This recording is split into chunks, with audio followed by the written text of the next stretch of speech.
नमस्कार। मैं डॉक्टर अंजू अग्रवाल आपके समक्ष आज के व्याख्यान के लिए प्रस्तुत हूँ। हम कवि अज्ञेय को पढ़ रहे हैं और कवि अज्ञेय सन 40-41 के आसपास का इनका काव्य है। 40-41 के आसपास भारतीय जन जीवन में दमन, गतिरोध, महंगाई, भ्रष्टाचार, राष्ट्रीय संघर्ष, इन सब ने एक उथल पुथल सी समाज में मचा रखी थी और समाज का मध्यवर्गीय बुद्धिजीवी जो दल था वो बड़ा विक्षुब्ध था। उसके हृदय में असंतोष की ज्वाला धधक रही थी। उसमें छायावाद की मधुर और जो सुकोमल कल्पनाएं, रंगीनियाँ थीं या जिसमें प्रगतिवाद का ठोस यथार्थ था, उन सब से हट करके एक नए प्रयोग की ललक इस समय दिखाई दे रही थी। कविता में नए नए अन्वेषण हो रहे थे। छायावाद का जो रोमांटिक उसमें भावुकता थी, उससे छुटकारा दिलाने की प्रेरणा इन कवियों में थी। नवीन परिवर्तन हो रहे थे। व्यक्ति और समाज की जो व्यवस्था है उनके बीच में क्या संबंध होना चाहिए, उस संबंध को एक नया स्वर देने की तलाश हो रही थी।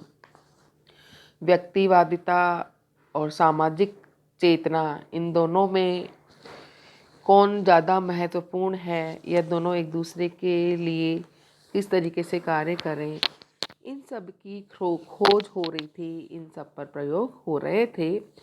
तो यहाँ पर यह दीप अकेला जो कवि अज्ञेय ने लिखी है, इसमें भी इन्होंने मानव जो कि समाज की एक इकाई है या कह सकते हैं कि लघु मानव है, उस लघु मानव की इन्होंने प्रतिष्ठापना की, उसका महत्व बताया और महत्व बताने के साथ साथ में ही कि मनुष्य जो है वो अकेला एक दीपक के समान है और समाज के लिए किस प्रकार से वो उपयोगी हो सकता है। सर्वगुण संपन्न होते हुए भी समाज को उसको अपने आप को क्यों दे देना चाहिए, ये सारी चीज़ें जो हैं कविता के अंदर आई हैं। कभी अज्ञेय पर व्यक्तिवादिता का आरोप भी लगा है, लेकिन हम इस कविता को जब पढ़ेंगे तो देखेंगे कि कैसे व्यक्तिवादिता को उन्होंने, व्यक्तिवाद को समष्टि के लिए या व्यष्टि को समष्टि के लिए किस प्रकार से इसमें तिरोहित करते हुए लघु मानव की इकाई को महत्व देते हुए भी समाज के साथ में उसके सामंजस्य को उन्होंने निरूपित किया है। तो हम आज पढ़ेंगे कवि अज्ञेय सच्चिदानंद हीरानंद वात्स्यायन अज्ञेय की कविता यह दीप अकेला। यह दीप अकेला। यह दीप अकेला स्नेह भरा है, गर्भ भरा मद माता, पर इसको भी पंक्ति को दे दो।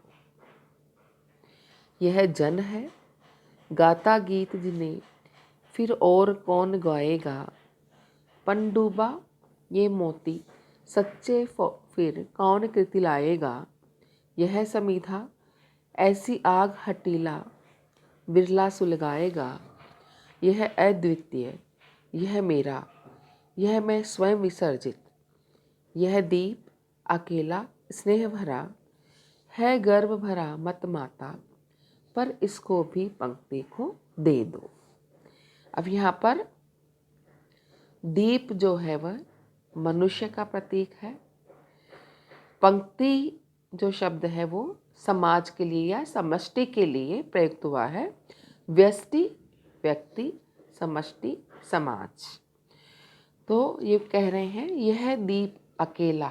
स्नेह, स्नेह का मतलब दीप के संदर्भ में है तेल और मनुष्य के संदर्भ में स्नेह ममता प्रेम से मतलब है। बोल रहे हैं यह दीप अकेला स्नेह भरा, कि यह दीपक जो है जो कि अकेला है, एक है, स्नेह से भरा हुआ है, तेल से भरा हुआ है। यह व्यक्ति जो कि अकेला है वह स्नेह से, प्रेम से भरा हुआ है गर्व भरा मद माता, पर इसको भी पंक्ति को दे दो। कि ये गर्व से युक्त है, मद से युक्त है, मद से युक्त गर्व से, या कह सकते हैं कि अपने गुणों का इसको एक अहंकार है, या अपने आप पर गर्व है, अपने गर्व से यह मदमाता हुआ, अपने गर्व से मदमाता हुआ यह एक व्यक्ति है, और इसे भी तुम जो है इस पंक्ति को दे दो। अर्थात ये दीपक जो अपने आप में अकेले की भी एक सत्ता रखता है, उसको तुम एक कतार में लगा दो। अर्थात व्यक्ति जो स्वयं की महत्ता रखता है, अपनी अस्मिता रखता है, वह अपने आप को समाज को देना चाहता है, समष्टि को देना चाहता है कि मैं अपनी शक्ति भी रखता हूँ, अपने गुण रखता हूँ, अपना अलग अस्तित्व रखता हूँ, लेकिन फिर भी तुम मुझे पंक्ति में मिला दो, इस समाज में ही मिला दो, इस समाज का एक अंश बना दो। यह जन है गाता गीत जिन्हें फिर और कौन गाएगा। कि यह व्यक्ति जो कि गीत गा रहा है, इसमें जो इसकी शक्ति है, वह अगर ये व्यक्ति अपने आप में अकेला नहीं होता, गुण संपन्न नहीं होता, तो गीत कौन गाता। कि यह एक व्यक्ति है जो कि गीत गा रहा है, गाता गीत जिन्हें फिर और कौन गाएगा। कि समाज में अगर समष्टि को, इस व्यष्टि को नहीं दिया गया, व्यष्टि ने अपने आप को समष्टि को प्रदान नहीं किया, अर्पित नहीं किया, तो यहाँ पर गीत कौन गाएगा। व्यक्ति की महत्ता है, लेकिन यह महत्ता समाज के लिए है, समाज में रह कर के है। व्यक्ति लघु मानव है, लघु इकाई है, लेकिन यह समाज के लिए उपयोगी है, समाज को अपने आप को समर्पित करता है। पंडुबा, ये मोती सच्चे फिर कौन कृति लाएगा। कि यह पंडुबा है। पंडुबा किसको कहते हैं? गोताखोर को, जो कि जल के अंदर बहुत गहराई में जाकर के मोती लेके आता है। मोती ऊपर ऊपर नहीं मिलते हैं कभी भी। सागर की बहुत गहराई में जब गोताखोर जाता है, तब कहीं जाकर के उसको मोती की प्राप्ति होती है। तो ये बोल रहे हैं कि कोई व्यक्ति जब बहुत गहराई में जाएगा तभी वो मोती लाएगा। तो इस समाज के लिए अगर ये व्यक्ति महत्वपूर्ण नहीं होता, तो इस समाज के लिए मोती कौन लाता। अर्थात महत्वपूर्ण चीज़ें, उपयोगी चीज़ें इस संसार के लिए एक व्यक्ति ही लाता है।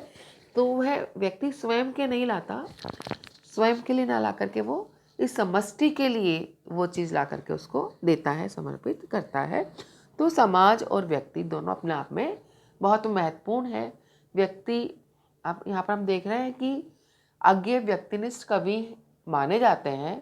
कई लोग कहते भी हैं कि व्यक्ति का जो अहम है वो अज्ञेय में दिखाई देता है, लेकिन इस कविता में हम साफ साफ देख रहे हैं कि व्यक्ति का महत्व प्रतिपादित कर रहे हैं अज्ञेय, लेकिन अपने महत्व को वो समाज के साथ में रह करके ही महत्वपूर्ण बना रहे हैं। उस महत्व को वो समाज के लिए महत्व देना चाहते हैं। व्यक्ति की उपयोगिता समाज के साथ में है, समाज के साथ में एकाकार होकर के है। तो यहाँ पर समाज को अर्पित करके ही अपने गुणों का जो सारा जिसे कहते हैं उपयोगिता, वो सारे समाज को समर्पित कर करके ही अपने आप को उपयोगी मान रहे हैं आगे कभी। कि गोताखोर जो है वह सच्चे मोती लाता है, तो उसको भी महत्व मिलना चाहिए, लेकिन वो समाज के साथ में एकाकार रह करके या उसके प्रति समर्पित होकर के समाज का ही एक अभिन्न अंग बनता है, या समाज का एक अभिन्न अंग है। यह समिधा ऐसी आग हटीला विरला सुलगाएगा।